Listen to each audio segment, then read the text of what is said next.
नमस्कार दर्शकों, आप सभी का स्वागत है नवभारत न्यूज 24/7 में और मैं हूं आपके साथ अजयदीप सिंह बलवाल।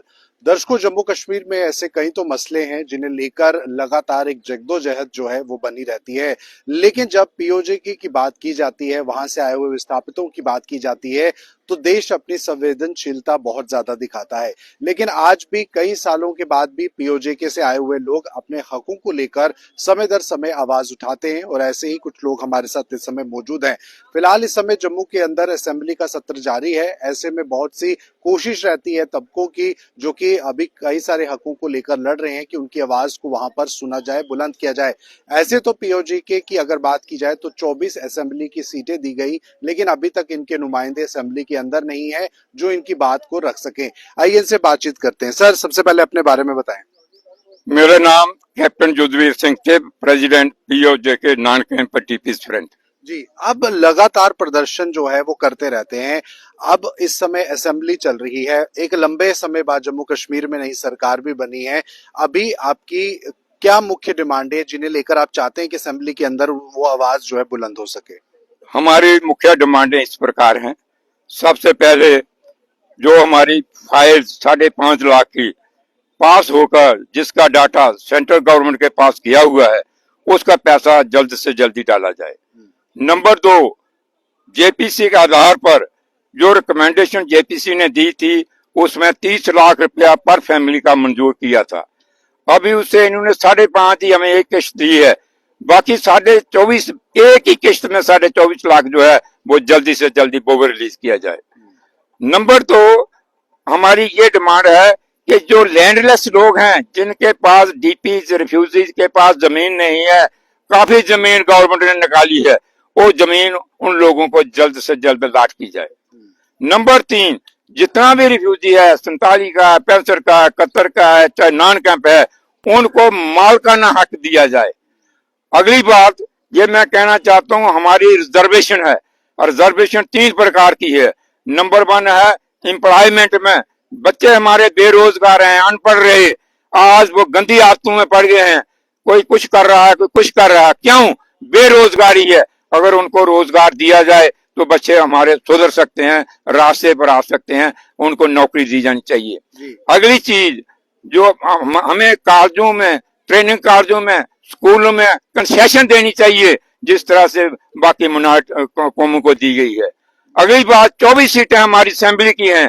कब हम चला रहे थे, आज से नहीं, जब से प्रोटेस्ट चल रहा है, 24 सीटें हमारी असेंबली की। 24 सीटें कहाँ हैं? वो सिर्फ एक दफा उन्होंने कहा था कि एक सीट जो है वो हम रेफ्यूजी को देंगे। आपको क्या लगता है सर, नई सरकार जो बनी है, वादे उन्होंने सरकार बनने से पहले किए थे आपके तबके के साथ भी, लेकिन अभी क्या लगता है आपको 6 महीने तक उनको इस चीज के बारे में फैसला ले लेना चाहिए था कुछ, या नहीं?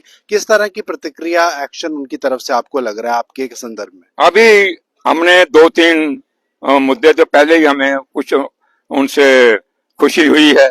सबसे पहले ये कि जो हमारी डेट 5.5 लाख की खत्म हो रही थी, वो बढ़ा दी गई है, वो अगले साल 26 मार्च तक डेट बढ़ गई है। एक खुशी ये है। नंबर 2 खुशी ये है कि जो रोशनी एक्ट पहले लागू हुआ था, जिस पर लोगों को जमीनें दी गई थी, उसमें अभी ये अमेंडमेंट कर रहे हैं।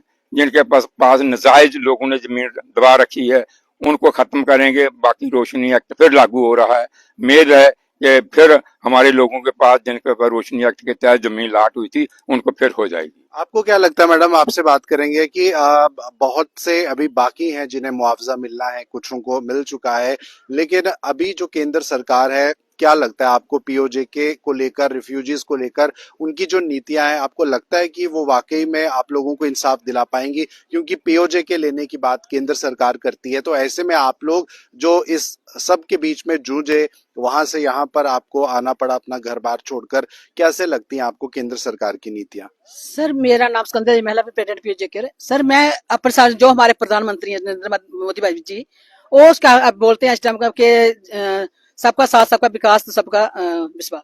तो अगर वो चीज बोलते हैं, हमको उम्मीद बनी है बीजेपी पे, तो हमारे जो नरेंद्र भाई मोदी जी हैं, जो हमारे नरेंद्र जी, अपना राजनाथ सिंह जी हैं, जेपी नड्डा है, अमित शाह जी हैं, तो बात करते हैं, सही करते हैं, ठीक करते हैं, जो उन्होंने दिया है, जो दे रहे हैं ठीक दे रहे हैं, अगर देंगे तो ठीक है, नहीं देंगे तो हम अपना रास्ता अलग देख लेंगे बाद में। अभी तो चल रहा हमारा, हमको यकीन है, पूरा भरोसा है बीजेपी पे, तो जी। हम हमारे काम करेंगे।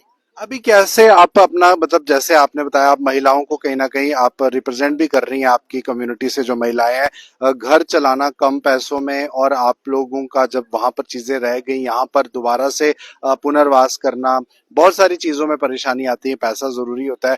ऐसे में कितना मुश्किल होता है महिलाओं को जो इस समय भी धूप में यहाँ पर खड़ी हैं? सर जी, महिलाओं को तो पैसा हो तो घर चलता है, पैसा नहीं हो तो घर कैसे चलेगा।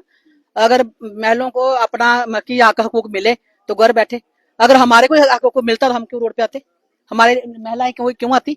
ये तो हम कहते हैं कि मिलना चाहिए, जो महिलाओं की इतनी बात चलती है, इतनी कर रहे हैं, तो हमारी महिलाओं को सब कुछ मिलना चाहिए, जो हक हकूक बनता है तो मिलना चाहिए। जय हिंद, जय भारत। आखिरी में एक सवाल हो रहा है छोटा सा, अभी आप असेंबली जैसे चल रही है, बहुत से प्रदर्शन हम इस समय देख रहे हैं, अलग अलग विभागों द्वारा हो रहे हैं, कोई पीएचई डेली वेजेस कर रहा है, कोई एससी एसटी ओबीसी कर रहे हैं। ऐसे में आपकी तरफ से कोई मेमोरेंडम अभी देने की कोशिश की गई है मुख्यमंत्री को या उप मुख्यमंत्री को आपके संदर्भ में, या ऐसा कुछ? अभी जो नए मुख्यमंत्री आए हैं इनको तो मैं नहीं दे पाया हूँ, लेकिन गवर्नर साहब को मैं कई मेमोरेंडम दे चुका हूँ, मोदी साहब को दे चुका हूँ, होम मंत्री साहब को दे चुका हूँ। लेकिन अभी क्योंकि गवर्नमेंट नई बनी है, मैं विश्वास के साथ कहता हूँ कि अभी उमर साहब को मैंने कोई ऐसा मेमोरेंडम नहीं दिया है। आपको लगता है उमर अब्दुल्ला और उपराज्यपाल के बीच में अभी जो पावर है डिस्ट्रीब्यूशन, उनमें अभी फर्क है, अभी वो तैयार नहीं हो पाई हैं, अभी वो नियुक्त नहीं हो पाई हैं, ऐसे में आप लोगों का मसला भी कुछ लटक सकता है?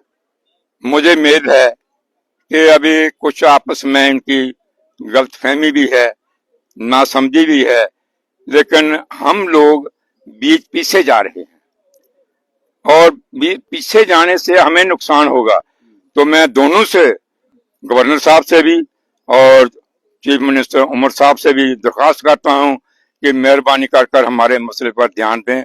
हमें किसी से कुछ लेना देना नहीं है, हमारे लिए आप हमारे चीफ मिनिस्टर हैं, गवर्नर साहब हमारे गवर्नर हैं।